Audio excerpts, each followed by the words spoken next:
दोस्तों नमस्कार, आप सभी सदस्यों का स्वागत है बी ऑफिसर म्यूक ऑफिसर्स परिवार में। मैं हूं आपका संभव भैया।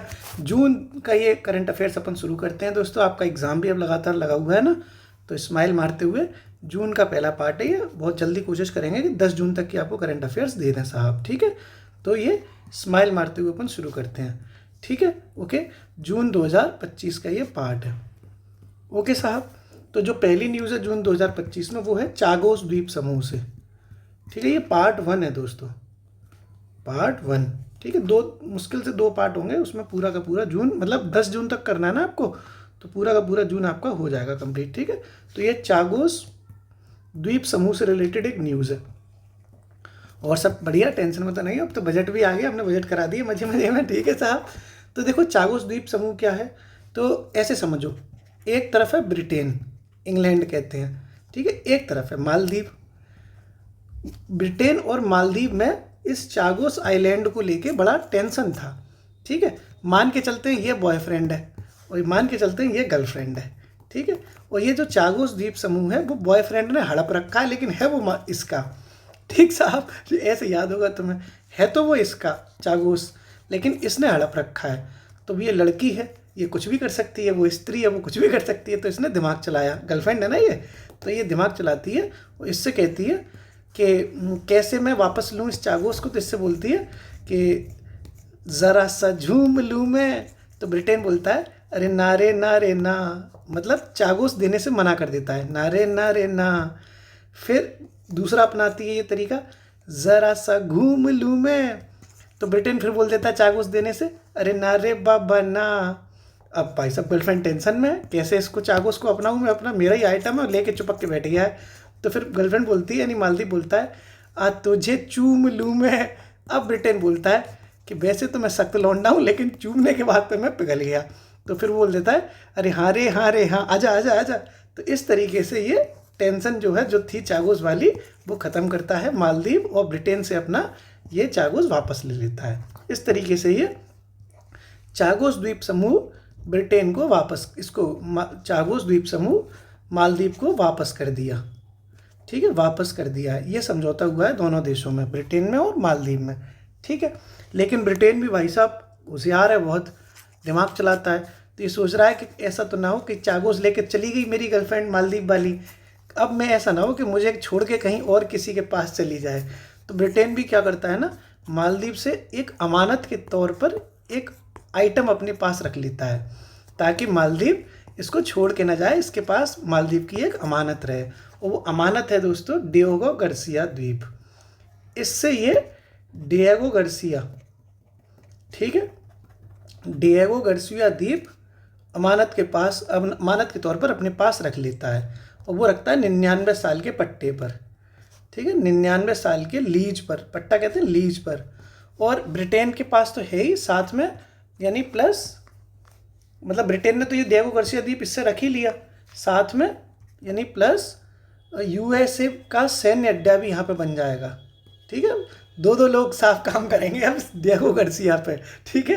ये यूएसओ का सैन्य अड्डा बनेगा यहाँ पर, और ब्रिटेन के अंडर में तो है ही है।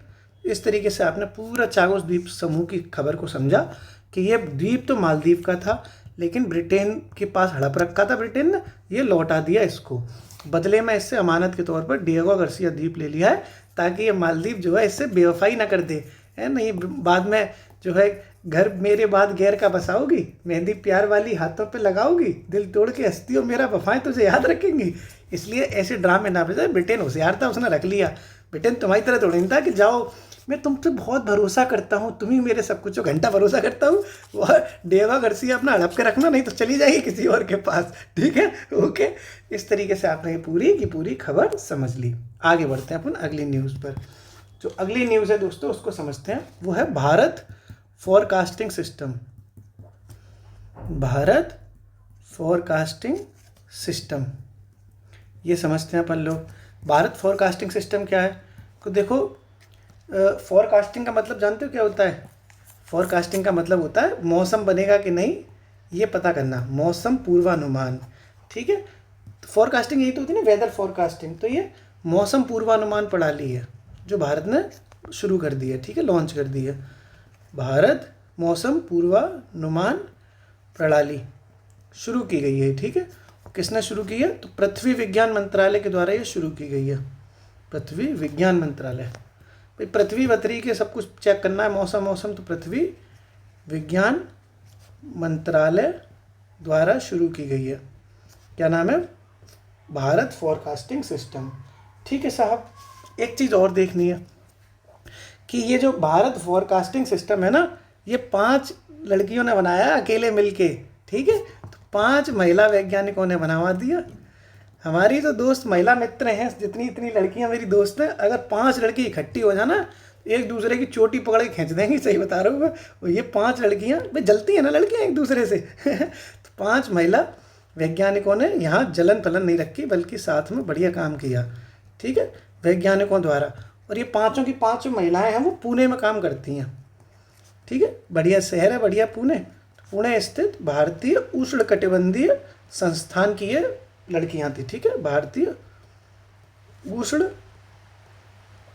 कटिबंधीय संस्थान के द्वारा, ठीक है, विकसित किया गया है पूरा सिस्टम। कौन सा सिस्टम है? Bharat forecasting system. ये पूरा आपने भारत फॉरकास्टिंग सिस्टम समझा कि पृथ्वी विज्ञान मंत्रालय के द्वारा एक मौसम पूर्वानुमान प्रणाली लॉन्च की गई है, जिसमें 5 लड़कियों ने मिलकर बनाया है, ठीक है। लिख दो, 5 महिला वैज्ञानिकों द्वारा बनाया, ठीक है, ओके। तो ये पूरा आपने समझ लिया। 1 मिनट में अभी जो फ़ोन आ जाता है तो वीडियो पॉज करना पड़ जाता है मुझे, फिर मैं भूल जाता हूँ कि मैं कहाँ चल रहा था। तो ये आपने पूरा भारत फॉरकास्टिंग सिस्टम समझ लिया। अगली न्यूज़ है दोस्तों, वो समझते हैं अपन। तो अगली न्यूज़ है वो है एशियाई उत्पादकता संगठन। एशियाई उत्पादकता संगठन है एक ये, ठीक है। ये एक ऑर्गेनाइजेशन है, एशिया लेवल पे है, इसीलिए ये एशियाई उत्पादकता संगठन है। इसका अभी हाल ही में भारत अध्यक्ष बन गया है, इसलिए ये सुर्खियों में आ गया।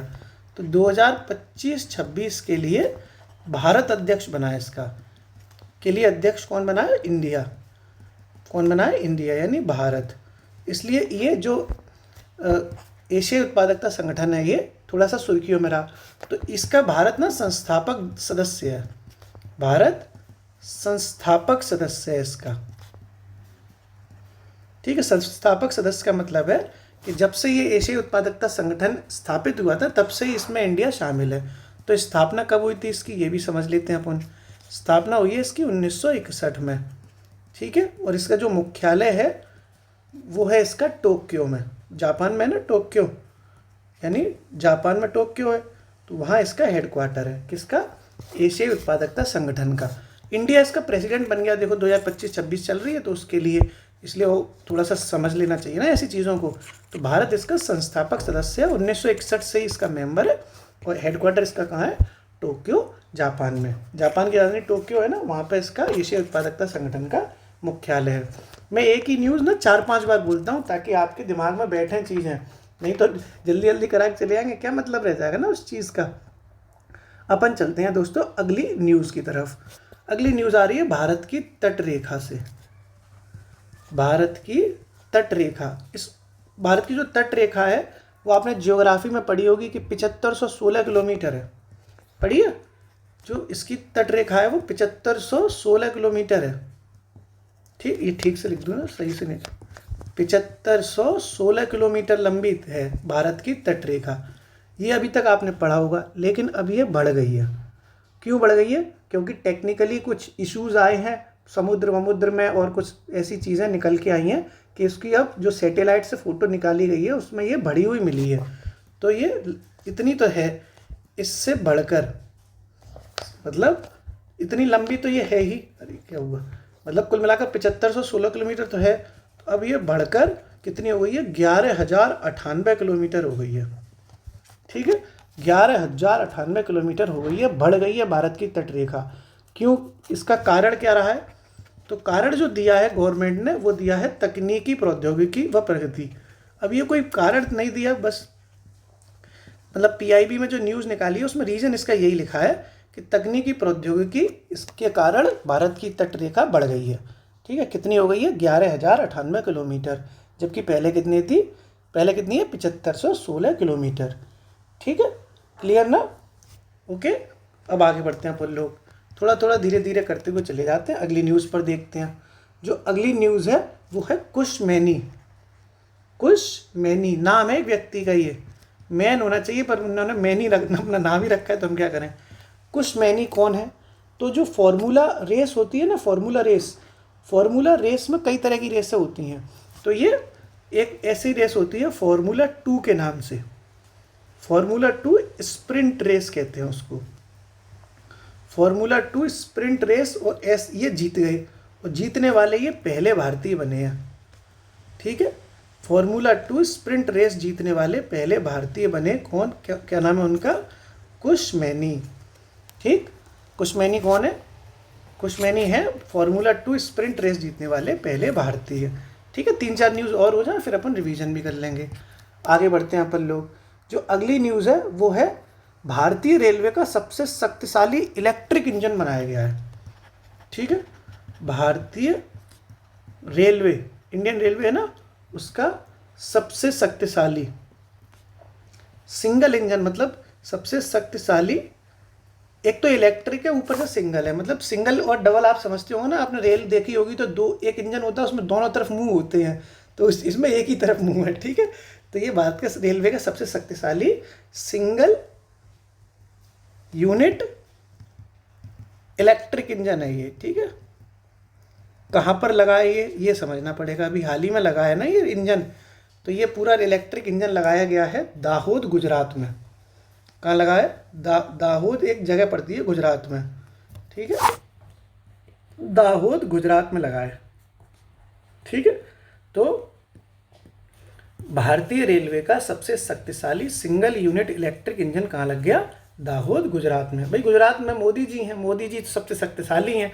सिंगल भी घूमते रहते हैं आजकल। ठीक है, सिंगल यूनिट है, भले ही ब्याह के आए हैं, वो शादीशुदा आदमी हैं, लेकिन उनकी वाइफ के साथ कहाँ रहते हैं? वो अपनी अलग रहते हैं ना। तो गुजरात के मोदी है, वो भी सिंगल है, इलेक्ट्रिक इंजन है, अच्छे करंट लगा देंगे। ठीक है साहब, तो ये दाहोद गुजरात में भारत का सबसे शक्तिशाली सिंगल यूनिट इलेक्ट्रिक इंजन लग गया। आगे बढ़ते हैं अपन लोग। जो अगली न्यूज़ है वो है छोंजिन आंगमो। ये भी नाम है, एक इंसान के नाम ही है ये, अजीब अजीब से। छोंजिन आंगमो, आंगमो नाम है ये, आंगमो। ठीक से लिख लो, सही से नहीं लिख पाया ना। आंगमो नाम है ये, छोंजिन आंगमो। कौन है ये? तो ये हिमाचल प्रदेश की एक दृष्टिबाधित महिला हैं, मतलब ये देख नहीं पाती हैं, महिला हैं ये, और माउंट एवरेस्ट पर फतेह कर दिया इन्होंने, और ये दृष्टिबाधित हैं। तो ऐसा करने वाली ये हिंदुस्तान की पहली महिला बनी है जो दृष्टिबाधित होने के बावजूद भी, यानी आंखें ना होने के बावजूद भी माउंट एवरेस्ट पर चढ़ गई। ठीक है, तो ये हिमाचल प्रदेश की हैं। देखो मैं यार ना दोस्तों बहुत धीरे धीरे चीज़ें कराता हूँ, तो आप देखते होगे कि मैं बहुत स्लो कराता हूँ। अगर आपको लगता है कि बहुत स्लो है तो आप 2x पर देख लो, लेकिन ये भी तो देखो ना कि यार 2x पर देखने के बाद तुम लोग बहुत समय बचा लेते होगे ना अपना, और समय बचाने के बाद तो ऐसा लगता होगा जैसे प्रधानमंत्री बन जाओगे इतना समय बचा के। मुझे सब पता है, समय बचा लोगे 2x पर देखने के बाद, और इधर उधर टाइम बर्बाद करोगे अपना। रील्स देखते हो तब नहीं 2x पर देखोगे, पढ़ाई की चीज़ें करोगे तो 2x पर देख के करोगे, है ना। हालांकि मैं स्पीड से नहीं करा पाऊंगा, मेरा अपना परसेप्शन है कि धीरे धीरे करानी चाहिए, तभी लोगों के दिमाग में घुसेंगी। ठीक है, तो हिमाचल प्रदेश की दृष्टिबाधित महिला है, उनका नाम है छोंजिन आंगमो, और ये माउंट एवरेस्ट पर चढ़ी हुई हैं। ठीक है, तो माउंट एवरेस्ट पर चढ़ने वाली, यानी फतेह कर दी उन्होंने। ठीक है, चढ़ने वाली भारत की पहली हैं, और दुनिया की 5वीं है। ठीक है, दुनिया की नहीं है पहली, भारत की पहली है। तो दुनिया की 5वीं दृष्टिबाधित महिला है ये। ठीक है, दृष्टिबाधित महिला बनी। क्या नाम है इनका? इनका नाम है छोंजिन आंगमो। छोंजिन आंगमो कहाँ की हैं ये? हिमाचल प्रदेश की। हिमाचल प्रदेश की दृष्टिबाधित महिलाएं छोंजिन आंगमो, ये इस तरह से एवरेस्ट पर चढ़ने वाली भारत की तो पहली हैं, जबकि दुनिया की 5वीं महिला बनी हुई है। नाम है इनका छोंजिन आंगमो। अब चलते हैं अपन लोग अगली न्यूज़ पे। जो अगली न्यूज़ है दोस्तों वो है यही माउंट एवरेस्ट से रिलेटेड ही है, कामी रीता शेरपा। इनका नाम तो आपने खूब सुना होगा, कामी रीता शेरपा। नेपाल की हैं ये शेरपा, कामी रीता शेरपा। ये ना हर साल चढ़ जाती है माउंट एवरेस्ट पर, अपना ही रिकॉर्ड तोड़ लगी हैं। तो ये अब की बार चढ़ी है 31वीं बार, ठीक है, 31वीं बार माउंट एवरेस्ट पर चढ़ गई, ठीक है, चढ़ी, अपना ही रिकॉर्ड तोड़ लिया इनने, यानी पहले ये पिछली साल 30वीं बार चढ़ी थी, ठीक है, अपना रिकॉर्ड तोड़ लिया। तो ये खुद का अपना रिकॉर्ड तोड़े जा रही हैं, चढ़ती चली जा रही हैं, चढ़ती चली जा रही है, 31वीं बार चढ़ गई हैं साहब। क्या नाम है इनका? कामी रीता शेरपा, ये नेपाल की हैं। ओके, आगे देखते हैं अपन, फिर अब इसके बाद रिवीजन करेंगे। अगली जो न्यूज़ है वो है ई हंसा। क्या चीज़ है ई हंसा? हाल ही में सुर्खियों में रहा ई हंसा क्या है?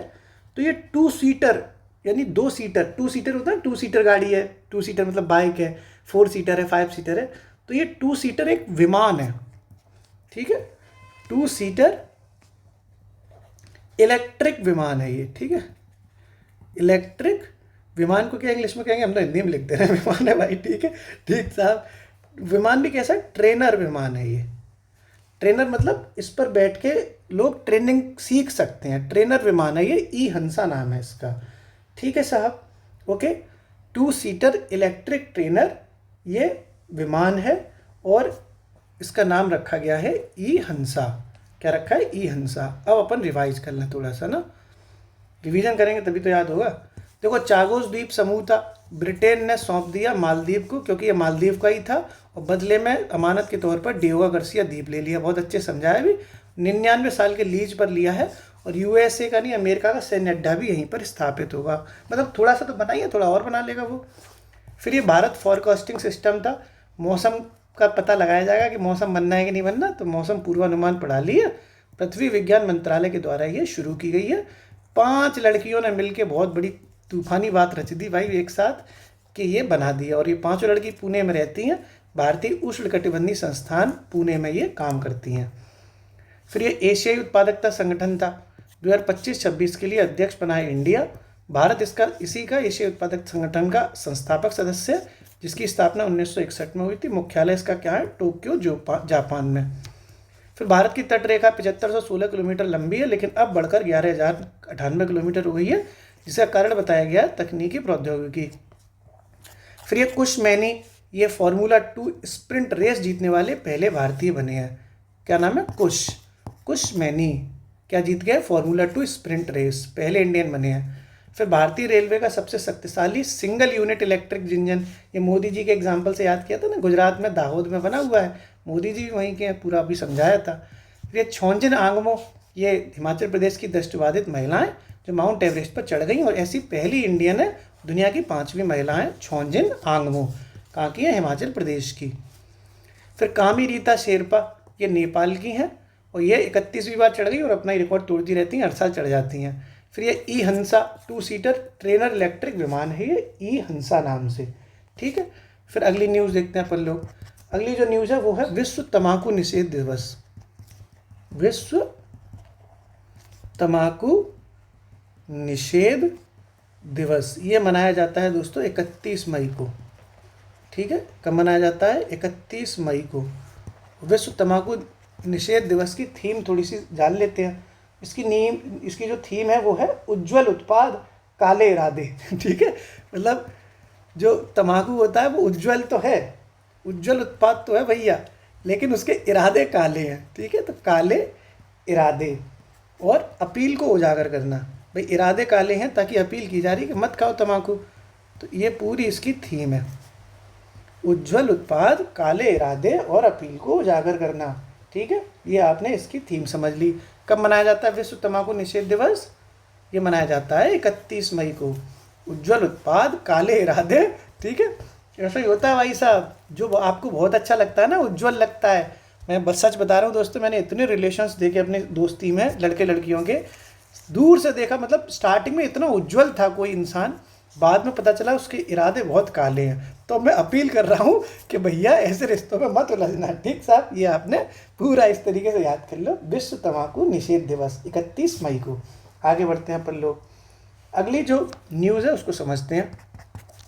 अगली न्यूज़ निकल कर आ रही है दोस्तों दीव से। दमन दीव सुना है ना आपने? दादर नगर हवेली में पड़ता है ये।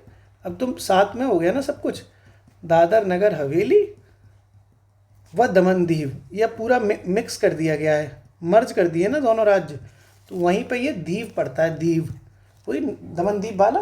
तो ये दीव जो जिला है, ऐसा हिंदुस्तान का पहला जिला है जिस पे पूरी की पूरी बिजली सौर ऊर्जा पे चलेगी, ऐसा पहला जिला है। ठीक है, तो भारत का ऐसा पहला जिला है जहाँ पूरी बिजली चलेगी सौर ऊर्जा से। ठीक है, भारत का पहला जिला जिसने संपूर्ण विद्युत की मांग, जिसने अपनी संपूर्ण विद्युत मांग सौर ऊर्जा से पूरी करी। ठीक है, जिसने संपूर्ण विद्युत मांग सौर ऊर्जा से पूरी करी। सौर ऊर्जा मतलब सोलर एनर्जी से। ठीक है, पूरी की पूरी बिजली सोलर एनर्जी से चलेगी दीव में, सौर ऊर्जा से पूरी की। कौन सा जिला है? दीव। ठीक है, दीप चलेंगे, दीप, दीपक चलते हैं दीपक, तो ऐसे दीप जलेंगे भैया सौर ऊर्जा से, ऐसे याद रखो, दीप जलेंगे साहब सौर ऊर्जा से पूरा जिले में। तो ये आपने दीप भी समझ लिया। अगली न्यूज़ पर चलते हैं अपन लोग। जो अगली न्यूज़ है दोस्तों वो आ रही है, इंडिया का पहला AISEZ बना है। देखो अभी समझा रहा हूँ मैं क्या होता है। आपने SEZ तो सुने ही होंगे, स्पेशल इकोनॉमिक जोन्स। ठीक है, ये तो इकोनॉमिक्स में सुने होंगे आपने, स्पेशल इकोनॉमिक जोन्स होते हैं, विशेष आर्थिक क्षेत्र। तो पहला AI आधारित बना है। ठीक है, भारत का पहला AI आधारित विशेष आर्थिक क्षेत्र, स्पेशल इकोनॉमिक जोन, विशेष आर्थिक क्षेत्र, स्पेशल इकोनॉमिक जोन बना है इंडिया का पहला AI आधारित। और ये बना है रायपुर में, छत्तीसगढ़ की राजधानी है रायपुर, लेकिन वो थोड़ा सा रायपुर से थोड़ा आउटर एरिया में, इसलिए उसको नया रायपुर कहते हैं। ठीक है, नया रायपुर में बना है ये, छत्तीसगढ़ में पड़ता है। जैसे दिल्ली, नई दिल्ली, लोग नया नया शहर बन जाता है, जैसे दिल्ली के आसपास नई दिल्ली हो गई, पुराना गाजियाबाद नया गाजियाबाद, पुराना इलाहाबाद नया इलाहाबाद, न्यू आगरा, न्यू, ऐसे न्यू सिटी बनाई जा रही हैं। तो न्यू रायपुर यानी छत्तीसगढ़ के न्यू रायपुर में ये इंडिया का पहला AI बेस्ड विशेष आर्थिक क्षेत्र बना हुआ है। ठीक है, आगे देखते हैं अपन लोग अगली न्यूज़। थोड़ा बहुत रह गया, मतलब 2 पार्ट में हम कोशिश करेंगे, 2 या 3 पार्ट में, छोटी छोटी वीडियो बना रहे हैं ताकि आपके पास लोड ना रहे। फिर अगली न्यूज़ समझते हैं अपन लोग। अगली जो न्यूज़ है वो है विश्वनाथ कार्तिकेय। विश्वनाथ एक व्यक्ति हैं, इन्होंने अच्छा काम किया है। विश्वनाथ कार्तिकेय, पूरा नाम है इनका विश्वनाथ कार्तिकेय पदकांति। छोटा सा लड़का है ये, 16 साल का। ठीक है, हैदराबाद का रहने वाला है, 16 साल का है मात्र। ठीक है, 16 वर्षीय हैदराबाद का लड़का है ये। ठीक है, 16 वर्षीय लड़का है ये हैदराबाद का, 16 वर्षीय पर्वतारोही है ये। पर्वतारोही समझते हो, माउंट एवरेस्ट वगैरह सब चढ़ता है। तो ये विश्वनाथ कार्तिकेय पदकांति हैदराबाद का रहने वाला 16 साल का मात्र छोटा सा लड़का है, और इसने सातों की सातों धुआं मचा दिया, मतलब 7 समिट्स कहते हैं उसको, सातों महाद्वीप की सर्वोच्च जो चोटियां हैं उनको फतेह कर लिया। तो ऐसे क्वेश्चन नहीं आएगा कि सातों महाद्वीप पे, क्योंकि आज इसके लिए, मतलब इसके लिए कोडवर्ड रखा जाता है गवर्नमेंट के द्वारा, उसको कहते हैं 7 समिट्स चुनौती। सातों महाद्वीप की जो चोटियां हैं उसको पार कर लिया, इसका मतलब है 7 समिट्स चुनौती, 7 समिट्स चुनौती। इसका नाम होता है, सातों महाद्वीप की जो सर्वोच्च चोटियां हैं उनको अगर कोई व्यक्ति पार कर ले तो उसको कहते हैं कि 7 समिट्स चुनौती उसने पार कर ली। तो 7 समिट्स चुनौती पूर्ण करने वाला ये बन गया लड़का। क्या नाम है? विश्वनाथ कार्तिकेय पदकांति, 7 समिट्स चुनौती पूर्ण करने वाला। और ये कम उम्र का है, 16 साल का है। तो ये पहला भारत की तरफ से सबसे कम उम्र का है। ठीक है, पूर्ण करने वाला सबसे कम उम्र का भारतीय है, सबसे कम उम्र का भारतीय बने हैं। ठीक है, इंडिया की बात हो रही है, जबकि दुनिया के हिसाब से देखी जाए तो दुनिया में सेकंड है ये। मतलब इससे पहले एक छोटा सा बच्चा और था जो कराया, लेकिन उसके बाद विश्वनाथ कार्तिकेय पदकांति ने किया है। तो क्या समझा हमने विश्वनाथ कार्तिकेय पदकांति के बारे में, कि हैदराबाद का 16 साल का लड़का है जिसने 7 समिट्स चुनौती, यानी दुनिया के सातों महाद्वीप की जो ऊंची ऊंची चोटियाँ वो चढ़ मारी, और ऐसा करने वाला ये सबसे कम उम्र का इंडियन बना, जबकि दुनिया के हिसाब से ये दूसरे नंबर पर है। ये भी अपन ने समझ लिया, विश्वनाथ कार्तिकेय पदकांति। अगला देखते हैं दोस्तों, अगली न्यूज़। जो अगली न्यूज़ है वो आ रही है, एक अवार्ड बटा है, वो अवार्ड प्रिंसेस ऑफ ऑस्ट्रेरियसिस अवार्ड कहते हैं उसको। प्रिंसेस, यानी लड़की को मिलेगा प्रिंसेस, है ना, प्रिंसेस। लड़कियां भी सोचती होंगी ना, मुझे प्रिंसेस की तरह रखा करो भाई, मैं प्रिंसेस हूँ, पापा की परी की तरह मत रखो मुझे, मुझे प्रिंसेस की तरह रखो। तो प्रिंसेस ऑफ ऑस्ट्यूरियसिस अवार्ड कहते हैं उसको, प्रिंसेस ऑफ ऑस्ट्यूरियसिस अवार्ड, ठीक है।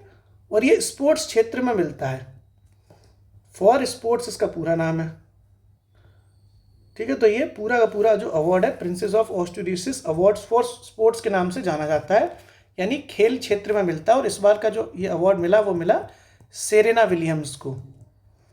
किसको मिला है? Serena Williams. ये टेनिस खिलाड़ी हैं अमेरिका की, ठीक है, यूएसए की टेनिस प्लेयर हैं। नाम सुना होगा ना आपने, सेरेना विलियम्स, वीनस विलियम्स, दो सिस्टर्स थी, सेरेना विलियम्स और वीनस विलियम्स।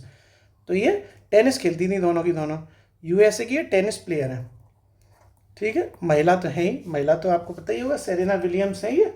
तो ये पूरा का पूरा अवार्ड मिला, princess of Asturias award for sports, ये अवार्ड मिला है सेरेना विलियम्स को, जो कि यूएसए की टेनिस प्लेयर है। आगे देखते हैं। ऐसे ही एक और अवार्ड है दोस्तों, वो भी इम्पोर्टेंट है, और वो अवार्ड है global Indian of the year. Global, देखो है ना important, global Indian of the year, global Indian of the year award, ये किसको मिला? तो ये देखो, ये जो पुरस्कार मिला है global Indian of the year award, ये पुरस्कार मिला है, ये मिला सदगुरु को। सदगुरु आपने देखे होंगे ना टीवी पे, वो अच्छे भजन कीर्तन करते हैं, नृत्य करते हैं, भक्ति में लीन रहते हैं ना, सदगुरु, उनको मिला है ये। और सदगुरु ईसा फाउंडेशन के, ईसा जो फाउंडेशन है उसके संस्थापक हैं सदगुरु। कई लोग जानते होंगे, कई लोग उनके भक्त भी होंगे। ईसा फाउंडेशन के संस्थापक हैं सदगुरु, उनको मिल गया global Indian of the year का अवार्ड, ठीक है। आगे देखते हैं दोस्तों अपन लोग अगली न्यूज़ की तरफ। जो अगली न्यूज़ है वो है ऑपरेशन शील्ड, ऑपरेशन शील्ड, ठीक है। ऑपरेशन शील्ड इनकी ये न्यूज़ है। ऑपरेशन हुआ है ऑपरेशन शील्ड के नाम से, ये गृह मंत्रालय ने कराया है, गृह मंत्रालय द्वारा ये ऑपरेशन शील्ड किया गया, होम मिनिस्ट्री ने कराया है। क्यों कराया ये? क्योंकि ये जो अभी आपने देखा था ना, पाकिस्तान का जो हमला हुआ था, अभी पहलगाम हमला हुआ था ना, जिसमें पहलगाम में टेररिस्ट अटैक हुआ था, तो उसी के मद्देनज़र आगे सुरक्षा रहे पूरे हिंदुस्तान में, उसके लिए ऑपरेशन शील्ड बनाया गया। और ये नागरिक सुरक्षा मॉक ड्रिल है, जो अपन लोग सिविलियंस हैं उनके लिए मॉक ड्रिल होती रहे कि अगर कोई अचानक से घटना होगी तो हमें क्या करना है, तो उसका एक अभ्यास टाइप का होता है। इसका नाम दिया गया ऑपरेशन शील्ड, नागरिक सुरक्षा मॉक ड्रिल है ये, ठीक है। उसका नाम क्या है? ऑपरेशन शील्ड, ठीक साहब। आगे देखते हैं अपन लोग। जो अगली न्यूज़ निकल कर आ रही है दोस्तों, वो निकल कर आ रही है उल्लास नव भारत साक्षरता कार्यक्रम के तहत, ठीक है। तो यानी एक प्रोग्राम चलता है उल्लास के नाम से, गलत लिख गया, उल्लास के नाम से कार्यक्रम चलता है, और ये कार्यक्रम होता है नव भारत साक्षरता कार्यक्रम, ठीक है। उसका नाम है उल्लास।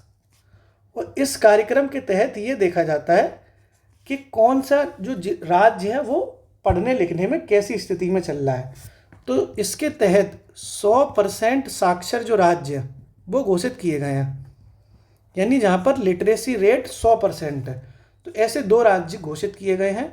सबसे पहले घोषित किया गया राज्य वो है मिजोरम, नंबर 1 पर घोषित किया गया था मिजोरम, और नंबर 2 पर घोषित किया गया है गोवा, ठीक है। यानी 100% अभी हाल ही में साक्षर राज्य घोषित बना हुआ है, वो हुआ है मिजोरम। नंबर 1 पे सबसे पहले कौन सा घोषित हुआ है? मिजोरम। उसके बाद दूसरे नंबर पर घोषित हुआ गोवा, पहले पे मिजोरम, दूसरे पे गोवा। ये आपने उल्लास नव भारत साक्षरता कार्यक्रम के तहत साक्षर राज्यों को समझा। एक और दोस्तों है, वो जो अगली न्यूज़ है वो है यूपी के नए डीजीपी बने हैं, यूपी के नए डीजीपी बने हैं साहब, ठीक है। डायरेक्टर जनरल ऑफ पुलिस होते हैं ना, वो बने हुए हैं। उनका नाम है यूपी के नए डीजीपी का राजीव कृष्णा, राजीव जी बने हुए हैं साहब, ठीक है। यूपी के नए डीजीपी कौन बने हैं? राजीव कृष्णा। कौन बन गए यूपी के नए डीजीपी? राजीव कृष्णा, ठीक है। और सब बढ़िया है। 2-4 मिनट और का वीडियो और है, बस 3-4 न्यूज़ है, फिर बाकी अपन अगले पार्ट में करा लेंगे, ठीक है साहब। अगली न्यूज़ समझते हैं अपन लोग। टेंशन मत लो यार, तुम लोड बहुत मत लिया करो पढ़ाई का, बहुत लोड में हो, सब पता चल रहा है मुझे, बहुत स्ट्रेस में हो। इंस्टाग्राम पर मैसेज आते हैं लड़के लड़कियों के, सब कहते हैं कि कुछ ना समझ में नहीं आ रहा, बहुत परेशान है, ऐसा लग रहा है कुछ पढ़ा ही नहीं है, पढ़ते जा रहे हैं भूलते जा रहे हैं। ये ह्यूमन नेचर है, ये मानवीय स्वभाव है कि आप आज पढ़ेंगे कल भूलेंगे। आपको ऐसा फील होगा कि आप भूल रहे हो, लेकिन जब पेपर आएगा तो आपको सब पढ़ा हुआ दिखाई देगा, सब कर लोगे। बस फालतू में ब्लाइंड रिस्क मत लेना, बस ये है। ठीक है, आगे देखते हैं अपन लोग अगली। राष्ट्रीय बौद्धिक संपदा महोत्सव मना है। राष्ट्रीय बौद्धिक संपदा महोत्सव 2025 ये मना है अभी हाल ही में। राष्ट्रीय बौद्धिक संपदा महोत्सव सेलिब्रेट किया गया है, और ये दोस्तों सेलिब्रेशन हुआ है, ये सेलिब्रेशन हुआ है देहरादून में। कहाँ हुआ है? देहरादून में। ठीक है, और ये जो आयोजन किया गया है वो किया गया है इंडियन इंस्टीट्यूट ऑफ पेट्रोलियम के द्वारा। देहरादून में आयोजन हुआ, ठीक है, बौद्धिक संपदा का, और ये कराया है Indian institute of petroleum.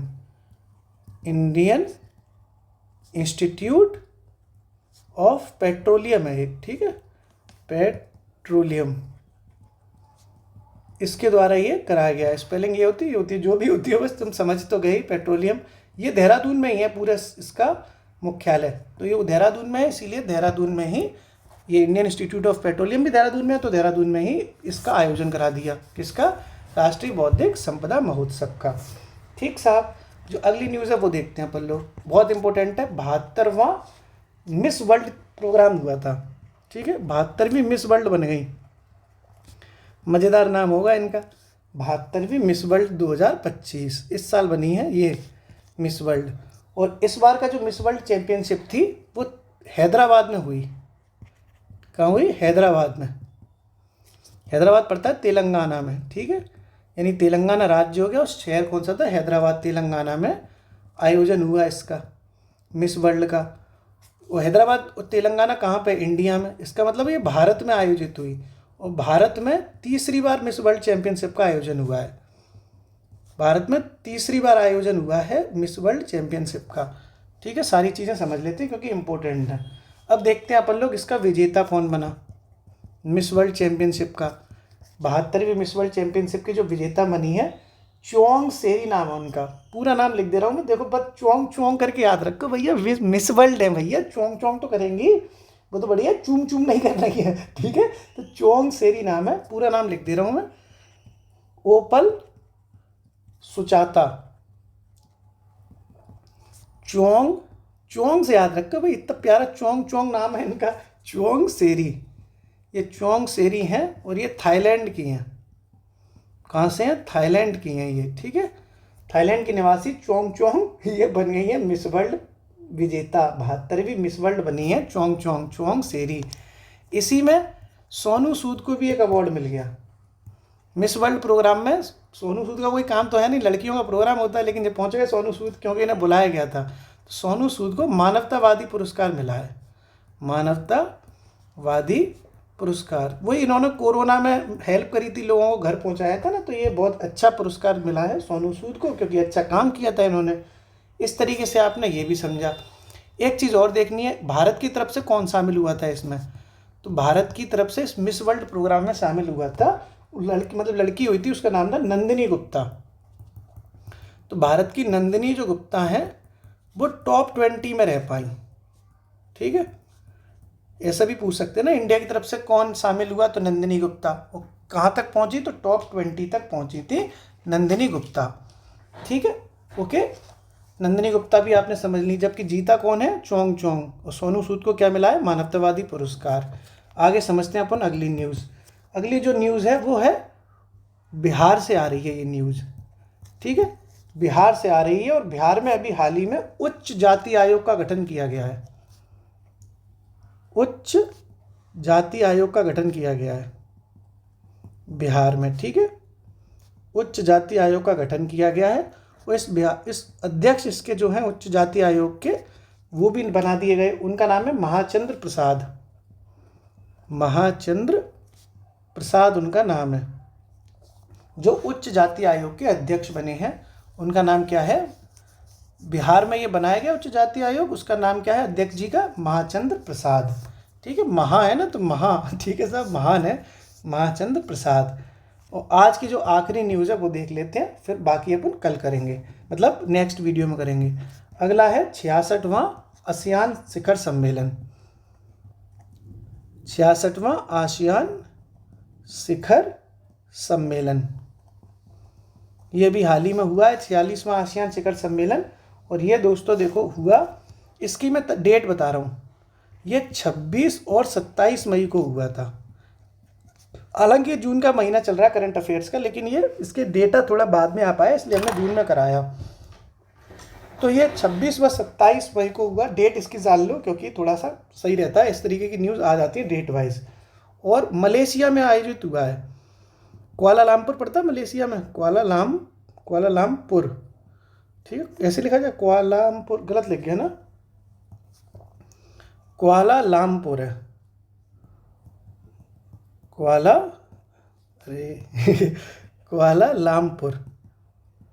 Kuala Lumpur है मलेशिया में, ठीक है। तो मलेशिया के कुआलालंपुर में ये हुआ 46वां आसियान शिखर सम्मेलन। अब ये देखना होगा कि इसकी थीम क्या रही इस पूरे शिखर सम्मेलन की। तो थीम रही इसकी समावेशीपन और स्थिरता। क्या रही है? समावेशीपन और स्थिरता, समावेशीपन व स्थिरता। थीम इसकी सिंपल सी है, बहुत तोप नहीं है। आसियान शिखर सम्मेलन है 46वां, थीम क्या है? समावेशीपन और स्थिरता।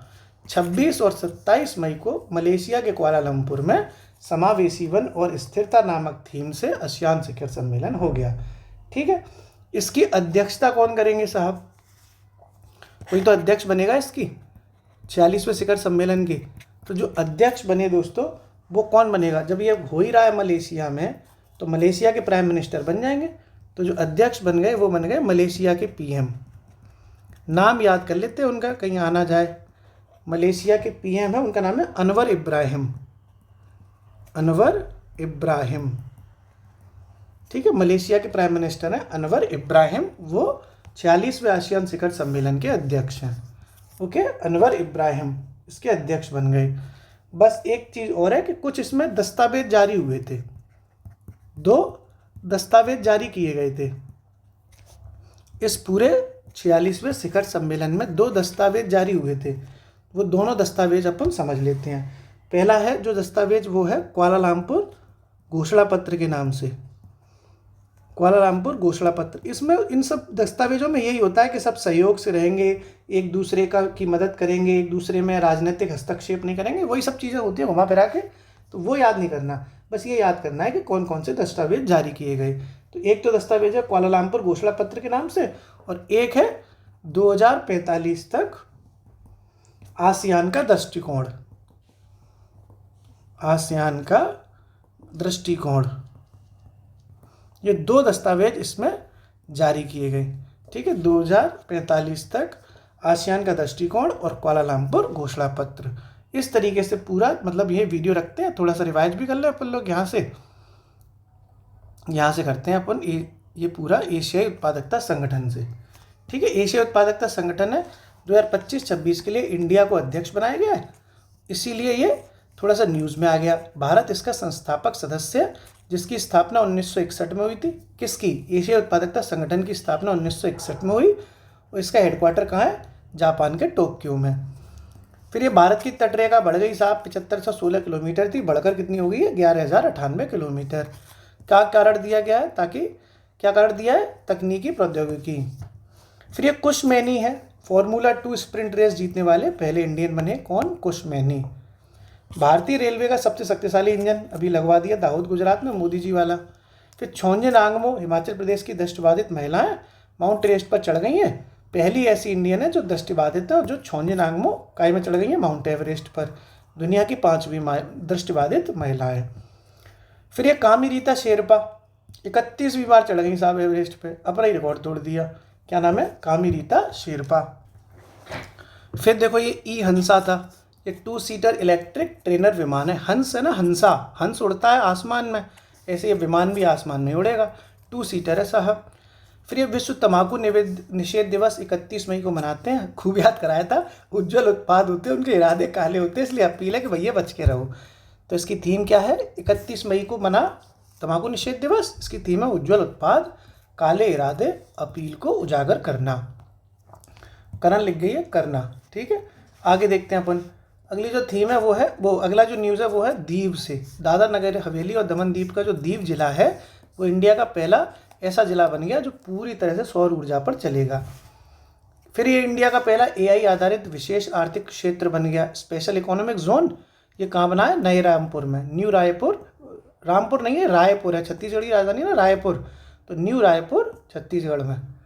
फिर ये विश्वनाथ कार्तिकेय पदकांति हैं। ये नाम इतना बड़ा है लेकिन इनकी उम्र इतनी छोटी है, 16 साल की हैदराबाद का लड़का है।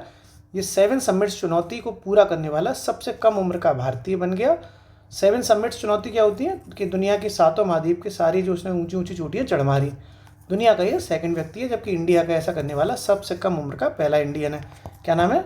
विश्वनाथ कार्तिकेय पदकांति। बोलो बोलो, विश्वनाथ कार्तिकेय पदकांति। फिर ये प्रिंसेस ऑफ ऑस्ट्रेलियोसिस अवार्ड स्पोर्ट्स के एरिया में मिला। भाई ये प्रिंसेस हैं सेरेना विलियम्स, USA की हैं टेनिस प्लेयर। देख और लेना इन्हें एक बार, कितनी प्रिंसेस कैसी लगती हैं, देख लेना इन्हें एक बार, ठीक है। सेरेना विलियम्स को। फिर global Indian of the year award मिल गया। ये सदगुरु जी को मिला है, ईशा फाउंडेशन के ये संस्थापक हैं। Global Indian of the year सदगुरु जी को। फिर ऑपरेशन शील्ड हुआ, गृह मंत्रालय ने कराया नागरिक सुरक्षा मॉक ड्रिल। क्या है? Operation shield. फिर उल्लास नव भारत साक्षरता कार्यक्रम के तहत 100% साक्षर राज्य कौन बन गया? नंबर 1 पे सबसे पहले बना था मिजोरम साक्षरता में, फिर दूसरे पे गोवा। यूपी के नए DGP बन गए राजीव कृष्णा, ठीक है। उत्तर प्रदेश में है राजीव कृष्णा, नए DGP बनाए गए हैं। फिर राष्ट्रीय बौद्धिक संपदा महोत्सव हुआ, बुद्धि वाला काम है, देहरादून में सब हुआ, सब कुछ देहरादून में आयोजित हुआ। इंडियन इंस्टीट्यूट ऑफ पेट्रोलियम के द्वारा, IIP देहरादून के द्वारा देहरादून में राष्ट्रीय बौद्धिक संपदा महोत्सव कार्यक्रम आयोजित हुआ। फिर ये 72वीं मिस वर्ल्ड चैंपियनशिप थी, तेलंगाना हैदराबाद में ये आयोजित हुई। इंडिया में इस तरीके से तीसरी बार मिस वर्ल्ड प्रोग्राम आयोजित हुआ। इसकी जो विजेता बनी वो नहीं चौंग चौंग चौंग, ठीक है, जुम्मा चुम्मा दे दे, ठीक है। गाना सुना आपने, जुम्मा चुम्मा दे दे, तो बस वही वाली जो चौंग चौंग लग रही है, ठीक है। बड़ा अच्छा गाना है भाई साहब, बहुत बढ़िया फिल्म है। कौन सी? शायद हम नाम है शायद पिक्चर का, जुम्मा जुम्मा दे दे, बड़ा बढ़िया गाना है। तो थाईलैंड की हैं जुम्मा चुम्मा, जो भी हैं जुआंग जुआंग, वो थाईलैंड की चौंग सेरी बन गई विजेता। इसी में भारत की तरफ से नंदिनी गुप्ता शामिल हुई थी जो टॉप 20 में रही, और सोनू सूद को मानवतावादी पुरस्कार भी मिल गया। उच्च जाति आयोग का गठन करने वाला राज्य कौन सा है? बिहार, जिसके अध्यक्ष कौन है? महाचंद्र प्रसाद। कौन है अध्यक्ष? महाचंद्र प्रसाद। उच्च जाति आयोग गठन करने वाला बिहार में हुआ है महाचंद्र प्रसाद।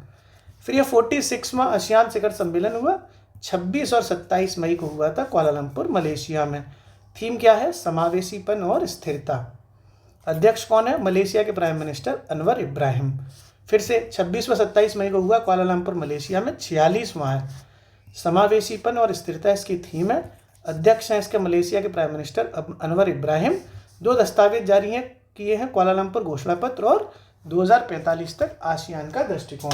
अभी जाना मत, अभी कमेंट बॉक्स में साइंस के 2 क्वेश्चन के आंसर बताओ, साइंस से पूछूंगा आज, ठीक है। कमेंट में बताओ साइंस का पहला सवाल, ठीक है। रुको, बताओ। पहला सवाल ये है आप लोगों के लिए कि H1N1 वायरस आप खूब अखबारों में पढ़ते होंगे। H1N1 वायरस किस रोग से संबंधित है? कई सारे रोग होते हैं, तो H1N1 वायरस से कौन सा रोग होता है? एक तो आप ये बताओ, ठीक है। एक आप बताओ, DPT वैक्सीन आपने सुनी होगी, ठीक है, DPT वैक्सीन। तो DPT वैक्सीन किस बीमारी के लिए दी जाती है? ये 3 बीमारियों के लिए दी जाती है, ठीक है। तो तीनों बीमारियों के नाम बताओ। खूब ये PCS में आ चुका है DPT वैक्सीन के बारे में।